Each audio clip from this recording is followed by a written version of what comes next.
அனைவருக்கும் வணக்கம். நான் உங்கள் 5ஆம் தலைமுறை ஜோதிடர் ராம்குமார் ராஜேந்திரன். நம்ம இன்னைக்கு பார்க்க போகிற தலைப்பு விருச்சக ராசி அன்பர்களுக்கு இந்த 14/4/2026 அதாவது கும்ப ராசி சதய நட்சத்திரம் மேஷ லக்னத்தில் பிறக்கக்கூடிய இந்த பராபவ வருட தமிழ் புத்தாண்டு பலன்களை பற்றி தான் இந்த காணொலியில் பார்க்க போகிறோங்க.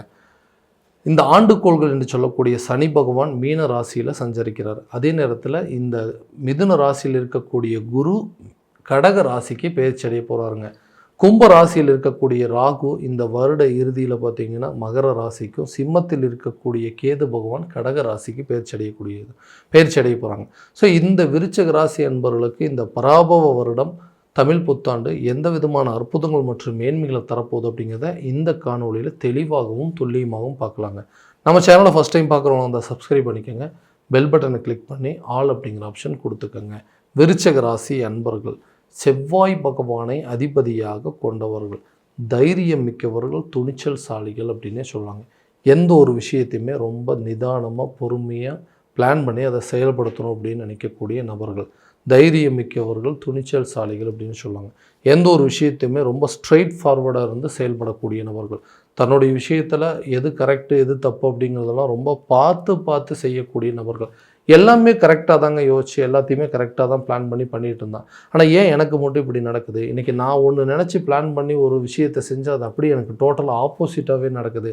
நினச்சது ஒன்று, நடக்கிறது ஒன்று, எதிர்பார்த்த நிகழ்வுகள் ஒன்று, இன்றைக்கி நடக்கக்கூடிய நிகழ்வுகள் ஒன்று, கை கெட்டினது வாய் கெட்டல, எதுவுமே என்னால் முழுமையாக அனுபவிக்க முடியாத ஒரு சூழல். ஏன் எனக்கு மட்டும் இப்படி நடந்துகிட்ருக்கு, என்ன தான் காரணம் அப்படின்னு யோசிச்சுட்டு இருக்கக்கூடிய நபர்களுக்கு கடந்த சில காலகட்டங்களில் நடந்த நிகழ்வுகள் உங்களுடைய வாழ்க்கையவே மாற்றி அமைக்கக்கூடிய அளவுக்கு சூழ்நிலைகள் அப்படிங்கிறது இருக்க போகுது.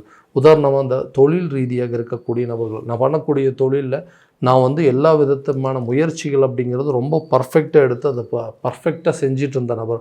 ஆனால் என்ன நடந்ததுன்னே தெரியலைங்க. அந்த பிஸ்னஸை கரெக்டான விதத்தில் என்னால் நடத்த முடியல, எல்லாமே இழப்புகள் ஆயிடுச்சு, நிறைய நஷ்டங்கள் ஏற்பட்டுச்சு, மீண்டும் அதை ரீஸ்டார்ட் பண்ணுறதுக்கான விஷயத்தில் நிறைய ட்ரை பண்ண அதை என்னால் பண்ண முடியலன்னு சொல்கிறவங்களுக்கு அதே தொழிலில் மறுபடியும் தொடங்குவதற்கான வாய்ப்புகள், அதாவது நம்பிக்கையும் அந்த இழந்த இழப்புகளையும் மறுபடியும் மீட்டெடுத்து லாபகரமான சூழலை கொண்டு போகிற அளவுக்கு சில வாய்ப்புகள் அப்படிங்கிறது உருவாகும். உங்கள் பிஸ்னஸை மறுபடியும் ரீஸ்டார்ட் பண்ணுவீங்க, அதில் சக்ஸஸ் பண்ணி காட்டக்கூடிய அளவுக்கு வாய்ப்புகள் அப்படிங்கிறது இருக்கும். பிஸ்னஸ் ரிலேட்டடாக வெளியூர் மற்றும் வெளிநாடு சார்ந்த பயணங்களோ அல்லது வெளிநாடு சார்ந்த ஒப்பந்தங்கள் பெறக்கூடிய ஒரு தருணமாக இருக்க போது பிஸ்னஸை நல்ல விதத்தில் கொண்டு போய் நீங்கள் மறுபடியும் அந்த பழைய நிலைக்கு, அதாவது உங்களுடைய அந்த புத்திசாலித்தனத்தினாலையும் திறமையாலும் மறுபடியும் அதை மீட்டெடுக்கக்கூடிய வெல்லக்கூடிய ஓரளவுக்கு ஒரு காலகட்டங்கள் அப்படிங்கிறது இருக்குங்க. ஸோ பழைய விஷயத்தை எல்லாத்தையுமே மறந்துட்டு புதுசாக அதில் என்னென்ன விஷயத்தை மாற்றணும், அந்த பிஸ்னஸை எப்படி கொண்டு போகணும் அப்படிங்கிறத தெளிவாக தெரிஞ்சு அதற்குண்டான அளவுக்கு சில முயற்சிகள் உங்களுக்கு வெற்றியடை கொடுத்தரணும். என் கூட இருக்கிறவங்களாம் இன்றைக்கி அதே பிஸ்னஸ் தான் பண்ணுறாங்க, அவங்களாம் நல்ல நிலைக்கு போயிட்டு இருக்கும்போது என்னுடைய நிலை ஏன் இப்படி இருக்குது அப்படின்னு சொல்லி ரொம்ப வருத்தப்பட்டு இருந்தவங்களுக்கும் உங்களுடைய தரத்தை மாற்றி அமைத்து கொள்ளக்கூடிய ஒரு தன்மை அப்படிங்கிறது இந்த விருச்சிக ராசி என்பதற்கு தொழில் ரீதியாக இந்த ஒப்பந்தங்கள், அதாவது இந்த முன்னேற்றங்கள் அப்படிங்கிறது இருக்க போகுது. வேலையில் இருக்கக்கூடிய நபர்களுக்கு, வேலையில் இருக்கவங்க ஏதோ வேலைக்கு போயிட்டுருக்குறோம், நானும் எல்லோரும் போகிறாங்க நானும் போகிறேன் அப்படிங்கிற மாதிரி தாங்க இந்த வேலை அமைப்பு அப்படிங்கிறது இருக்குது. ஏன்னா கரெக்டான விதத்தில் அந்த வேலை செய்கிற இடத்துல எனக்கு மன நிறைவு அப்படிங்கிறது இருக்க மாட்டேங்குது. எல்லா வேலையும் இழுத்து போட்டு செய்கிறேங்க, ஆனால் எனக்கு நிம்மதி இல்லை, சந்தோஷம் இல்லை, நான் ஏன்டா இந்த வேலையை செய்கிறோம், பேசாமல் இந்த வேலையை விட்டுட்டு வேறு வேலைக்கு போயிடலாம் அப்படிங்கிற அளவுக்குலாம் யோசனைகள் வந்துட்டுருக்கு. ஏன்னா அந்த அளவுக்கு சில நெருக்கடிகள், சுற்றி இருக்கக்கூடிய நபர்களால் சில பிரச்சனைகள் அப்படிங்கிறது, வேலை செய்கிற இடத்துல எனக்கு மன உளைச்சல் அப்படிங்கிறது ஏற்பட்டுருக்கு. அந்த நிலைகள் மாறுங்க. வேலையில் நல்லா கான்சன்ட்ரேட் பண்ணுவீங்க, அந்த வேலையை பர்ஃபெக்டாக செஞ்சு முடிப்பீங்க. இது வரைக்கும் இருந்து வந்த இடையூறுகள் அப்படிங்கிறது தீருங்க. உங்களை சுற்றி இருக்கக்கூடிய பிரச்சனைகள் உங்களை விட்டு பனி போல் விலக போகுது. அதே நேரத்தில் உயர் அதிகாரிகள் மூலமாக இருந்து வந்த சில தொந்தரவுகள் அப்படிங்கிறது உங்களை விட்டு விலகுங்க. தேவையில்லாத ஒரு சில டிபார்ட்மெண்ட்டில், அதாவது உங்களுக்கு பிடிக்காத சில துறைகளில் ப்ரெஷர் பண்ணி அந்த வேலையை செய்யணும்னு சொல்லியிருப்பாங்க இல்லைங்க, அந்த விஷயங்கள் கூட மாறக்கூடிய ஒரு காலகட்டமாக இருக்க போது. ஸோ உங்களுக்கு அந்த வேலையில் ஒரு ப்ரமோஷன் கிடைக்குங்க. நீங்கள் ஆசைப்பட்ட மாதிரி ஒரு புதிய வேலை வாய்ப்பு உங்களை தேடி வரும். இந்த இடத்துல இருந்து வேற ஒரு இடத்துக்கு மாற்றம் செய்யணும்னு நினச்சிங்கன்னா கூட அந்த இடத்துல உங்களுக்கு ஒரு நல்ல ப்ராஃபிட் அப்படிங்கிறது இருக்கும். அதே உங்கள் சம்பள உயர்வு அப்படிங்கிறது இருக்குங்க. பதவி உயர்வு, சில பொறுப்புகள் அப்படிங்கிறது இருக்குங்க. உங்களுக்கு பின்னாடி சேர்ந்தவங்களுக்குலாம் ப்ரமோஷன் கிடைக்கிது, நமக்கு இன்னும் அதே நிலையாக இருக்குது அப்படின்னு எதிர்பார்த்தவங்களுக்கு கூட இந்த வரக்கூடிய காலகட்டங்கள் இந்த ஏப்ரல் மாத இறுதியிலே நிச்சயமாக உங்களுக்கு ஒரு ப்ரமோஷன், ஒரு ட்ரான்ஸ்ஃபர், சேலரி இன்க்ரிமெண்ட் அப்படிங்கிறதுல இருக்கும். ரொம்ப நாளாக டெம்பரரியாக வேலை பார்த்துட்ருக்குறவங்க, எனக்கு ஒன்று நிரந்தர வேலை அப்படிங்கிறது இல்லைன்னு சொல்கிறவங்களுக்கு பர்மனெண்ட்டாக உங்களுக்கு அந்த ஜாப் அப்படிங்கிறது ஃபிக்ஸ் ஆகக்கூடிய காலகட்டங்கள். வெளிநாடுக்கு போய் கொஞ்ச நாள் வேலை பார்க்கணுங்க, வெளிநாடு போகணும் அப்படின்னு முயற்சிகள் கூட ஃபெயிலியர் ஆகிட்டு இருக்குங்க. இந்த காலகட்டங்களில் அதுக்கு ட்ரை பண்ணிங்க அப்படின்னா ஃபாரின் ஆப்பர்ச்சுனிட்டி உங்களை தேடி வரும். வெளிநாடு சம்மந்தப்பட்ட வேலை வாய்ப்புகள் உங்களை கண்டிப்பாக வந்து அடையும் அப்படின்னு சொல்லும். திருமணம் ஆகாத நபர்களுக்கு திருமணம் சார்ந்த யோகங்கள் அப்படிங்கிறது இருக்குங்க. கல்யாணம் அப்படிங்கிறது எனக்கு இன்ட்ரெஸ்ட் இல்லாமல் போயிடுச்சுங்க, இதுக்கு மேலே நம்ம வந்து மேரேஜ் பண்ணி என்ன பண்ண போகிறோம், ஏன்னா வரக்கூடிய வரன்கள்லாம் ஏதாவது ஒரு காரணத்தினால தள்ளி போயிட்டே இருக்கிறது. திருமணம் அப்படிங்கிற ஒரு யோகமும் வரவே மாட்டேங்குதுனால இந்த லைஃபே எனக்கு வேண்டாங்க, வீட்லேயும் நிறைய சொல்லி பார்த்துட்டாங்க, அவங்களும் வந்து மனசு விட்டாங்க, இதுக்கு மேலே வந்து பையனுக்கோ அல்லது பொண்ணுக்கோ வந்து திருமணமே பண்ணி வைக்க முடியாதாட்டிருக்கு, ஏதோ ஒரு விதத்தில் டிலே ஆகி போயிட்டே இருக்குதுங்க. ஏன்னா நான் ஆசைப்பட்ட ஒரு லைஃப் அப்படிங்கிறது எனக்கு சரியான விதத்தில் அமையல. சார் இந்த மாதிரி ஒரு லைஃப் அமைஞ்சது அப்படின்னா அதை நான் ஆசைப்பட்ட மாதிரி மாற்றிக்கலான்னு சொல்லி முயற்சி பண்ணுறேன், அதுவும் எனக்கு அமைய மாட்டேங்குது அப்படின்னு சொல்கிறவங்களுக்கு கூடிய சீக்கிரத்தில் ஒரு நல்ல லைஃப் அப்படிங்கிறது, நீங்கள் எதிர்பார்த்தபடி ஒரு நல்ல லைஃப் பார்ட்னர் அப்படிங்கிறது அமையுவாங்க. கூடிய அந்த திருமண பந்தத்தில் நீங்கள் இணையக்கூடிய அளவுக்கு சில சூழ்நிலைகள் அப்படிங்கிறது இருக்கும். காதலர்கள் மத்தியில் இருக்கக்கூடிய பிரச்சனைகள் கூட தீர்ந்து அந்த காதல் அப்படிங்கிற விஷயத்தை திருமணம் சம்பந்தப்பட்ட ஒப்புதல்களை பெறக்கூடிய ஒரு காலகட்டமாக மாறப்போகுதுங்க. கணவன் மனைவிக்கிடையே இருக்கக்கூடிய கருத்து வேறுபாடுகள் எதுக்கு எடுத்தாலும் மிஸ் அண்டர்ஸ்டாண்டிங், எங்கள் 2 பேர்த்துக்குள்ள ஒரு ஒற்றுமை அப்படிங்கிறதே இல்லை. காரணமே இல்லாமல் சில விஷயத்தில் சண்டை வந்துகிட்டே இருக்குது. காரணமே இல்லாத ஒரு சில தவறுகள்னால, மூன்றானவர்களுடைய தலையீடுகள்னால இன்றைக்கி எனக்கு குடும்பமே செதஞ்சு போய் நிற்குதுங்க.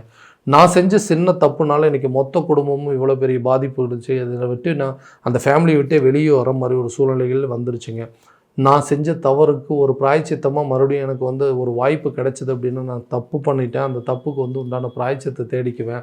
இனிமேல் என்னோடய வாழ்க்கையில் இந்த மாதிரி தவறுகள் நடக்காது அப்படின்னு சொல்லி எனக்கு ஒரு வாய்ப்பை எதிர்பார்த்துட்ருக்கேங்க. அந்த வாய்ப்பு கூட எனக்கு கிடைக்க மாட்டேது. அப்படி கிடைச்சா நான் செஞ்ச தப்புக்கு உண்டான தண்டனையை நானே அனுபவிச்சிருவேன்னு சொல்கிறவங்களுக்கு கூட ஒரு நல்ல வாய்ப்பு அப்படிங்கிறது கிடைக்கும். பிரிந்த கணவன் மனைவி ஒன்றிணைவதற்கான வாய்ப்புகள், பிரிந்த காதலர்கள் கூட இந்த காலகட்டங்களில் ஒன்றிணைவாங்க.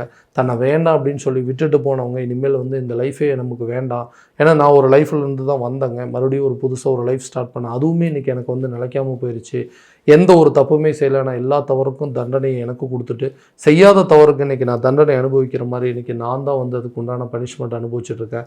மறுபடியும் அந்த ரிலேஷன்ஷிப் என்னை வந்து தேடி வராதா, அந்த பந்தங்கள் அப்படிங்கிறது ஒன்றிணையாதான்னு சொல்லி எதிர்பார்த்துட்டு இருக்கிறவங்களுக்கு கண்டிப்பாக விட்டு சென்ற நபர்களும் விலகி சென்ற நபர்களும் உங்களை தேடி வருவாங்க. ஒரு ரிலேஷன்ஷிப்பில் இருந்து பிரேக்கப் ஆனவங்களுக்கு கூட மறுபடியும் அதே ரிலேஷன்ஷிப்பை கண்டினியூ பண்ணுற அளவுக்கு சில சூழ்நிலைகள் அப்படிங்கிறது உங்களுக்கு சாதகமாக இருக்கக்கூடிய காலகட்டமாக இருக்க போது. ஸோ கணவன் மனைவிக்கிடையே டிவோர்ஸ் வரைக்கும் போன பிரச்சனைகள் கூட கரெக்டான விதத்தில் சுமூகமாக பேசி தீர்த்து ஒரு வாய்ப்பு வழங்கக்கூடிய அளவுக்கு ஒரு சில சூழ்நிலைகள் அப்படிங்கிறது உங்களுக்கு சாதகமாக இருக்க போதுங்க. வீடு கட்டணும், இடம் வாங்கணும், சொந்தமாக ஒரு வந்து நமக்குன்னு ஒரு சொந்த இடம் வாங்கணும் அப்படின்னு சொல்லி முயற்சி பண்ணுறவங்க, சொந்தமாக வீடு கட்டணும்னு சொல்லி நிறைய ட்ரை பண்ணுறவங்க, இல்லை நின்று போன வீட்டு வேலையை மறுபடியும் தொடங்கணும்னு சொல்லிட்டு நிறைய முயற்சி பண்ணுறவங்களுக்கெல்லாம் நிறைய தடைகளை நீங்கள் கடந்து வந்திருப்பீங்க. அந்த தடைகள் அப்படிங்கிறது அகலும். சொந்தமாக வீடு கட்டணுங்கிற முயற்சிகள் இந்த நேரத்தில் பலன் கொடுக்குங்க. நிறைய நாளாக வந்து தள்ளி போயிட்டுருக்கு. அந்த பணமெல்லாம் வந்து வீடு கட்டக்கூடிய பணங்கள்லாம் வேறு விதமாக வந்து செலவாயிட்டே இருக்குது. ஏதோ ஒரு காரணத்தினால நான் நின்று போன வீட்டு வேலையை மறுபடியும் திரும்ப தொடங்கி அந்த வீட்டு வேலையை முடிக்கணும் அப்படின்னு ஆசைப்பட்றேன். ஏன்னா மற்றவங்க மத்தியில் நமக்குன்னு ஒரு சொந்தமாக வீடு உங்களால் எல்லாம் கட்டவே முடியாதுன்னு சொன்னவங்க மத்தியில் ஒரு வீட்டை கட்டி முடிக்கணும், சொந்தமாக ஒரு இடம் வாங்கணும், அதே நேரத்தில் நமக்கு தேவையான வண்டி வாகனங்கள் வாங்கணும் அப்படின்னு சொல்லி முயற்சி எடுத்தவங்களுக்கு இது ஒரு சாதகமான சூழலை. உங்களுக்குன்னு சொந்தமாக வீடு கட்டி உங்களுக்குன்னு இடம் வாங்கிங்க, அதே நேரத்தில் உங்களுக்குன்னு வண்டி வாகனங்கள், வீட்டுக்கு தேவையான பொருட்கள், ஆடம்பர அணிகலன்கள் வாங்கக்கூடிய ஒரு காலகட்டமாக இருக்க போதுங்க. அதே சமயத்தில் இந்த ஆரோக்கியத்தில் நிறைய பிரச்சனைகள் அப்படிங்கிறது கடந்து வந்துட்டுருப்பீங்க. அடிக்கடி ஹெல்த் இஷ்யூ வந்துகிட்டே இருக்குங்க. ஏதோ ஒரு விதத்தில் வந்து முகச்சோர்வு அப்படிங்கிறதுக்கு உடல் ரீதியாக சில பாதிப்புகள் இருக்குது, டயர்டாகவே இருக்குது, முன்ன மாதிரி என்னால் சுறுசுறுப்பாக செயல்பட முடியல, ஆக்டிவாக இருக்க முடியல அப்படின்னு சொல்கிறவங்களுக்கு கூட இந்த காலகட்டங்களில் அந்த மருத்துவ முன்னேற்றங்கள் அப்படிங்கிறது இருக்குங்க. ஆரோக்கிய பாதிப்புகள் உங்களை விட்டு விலகும். ஆரோக்கியத்தில் நல்ல ஒரு இம்ப்ரூவ்மெண்ட் இருக்க போது. மற்றவங்க உங்களை பார்த்து பரவாயில்ல, முன்னோட இப்போ நல்லா ஆக்டிவாக இருக்கிறீங்க, சுறுசுறுப்பாக இருப்பீங்க அப்படின்னு சொல்கிற அளவுக்கு உங்களுடைய இந்த ஆரோக்கிய முன்னேற்றம் அப்படிங்கிறது இருக்குங்க. கல்வி சம்மந்தப்பட்ட விஷயத்தில் நீங்கள் எதிர்பார்த்தபடி உங்களுடைய ரிசல்ட் அப்படிங்கிறது இருக்கும். குழந்தைங்களோட ரிசல்ட்டாக இருக்கும், தன்னுடைய சுயமாக இருக்கட்டுங்க. நீங்கள் ஆசைப்பட்ட துறையை தேர்வு செய்யலாம், அதில் சாதித்து காட்டக்கூடிய அளவுக்கு யோகம் இருக்கும். அதே துறையில் படித்து முடித்தவர்களுக்கு அந்த டிபார்ட்மெண்ட் சார்ந்த வேலை வாய்ப்புகள் அப்படிங்கிறது இருக்குங்க. இந்த டைமில் வந்து கவர்மெண்ட் எக்ஸாம் எழுதிட்டு இருக்கவங்க கூட எக்ஸாம் சம்மந்தப்பட்ட ஒரு நல்ல அனுகூலம் கிடைக்கும். கவர்மெண்ட் ஜாப் கிடைப்பதற்கான சில வாய்ப்புகள் அப்படிங்கிறது கண்டிப்பாக இருக்க போதுங்க. ஞாபக மறதிகள் அப்படிங்கிறது குறையும். படிப்பு ரீதியாக வெளியூரோ அல்லது வெளி மாநிலங்களோ வெளிநாடு சம்மந்தப்பட்ட சில யோகங்கள் அப்படிங்கிறதுல கிடைப்பதற்கான சூழல் அப்படிங்கிறது இருக்குங்க. ஸோ கடன் சம்மந்தப்பட்ட விஷயத்திலிருந்து முழுமையாக வெளியே வரணும், அந்த கடனை எப்படியாவது அடைக்கணும்னு நிறைய போராட்டங்கள் இருக்குது. அந்த போராட்டங்கள் வெற்றி அடையக்கூடிய காலகட்டமாக இருக்கும்போது ஏதாவது ஒரு விதத்தில் பழைய கடன் அப்படிங்கிறத அடைப்பீங்க. அந்த கடன்லேருந்து முழுமையாக விடுபட்டு உங்களுக்குன்னு ஒரு நல்ல வாழ்க்கை தரத்தை மேம்படுத்திக்குவீங்க. பரவாயில்ல, எவ்வளவோ பிரச்சனைகள் இருந்து அது எல்லாத்தையுமே சமாளிச்சுட்டாங்க, அதை எல்லாத்தையுமே கடந்து வந்துட்டாங்க, இன்றைக்கி சக்ஸஸ்ஃபுல் மேனாக நிற்கிறாங்கன்னு சொல்லி மற்றவங்க உங்களை பார்த்து பொறாமப்படக்கூடிய அளவுக்கு உங்களுடைய வாழ்க்கை நிலை அப்படிங்கிறது மாறும்.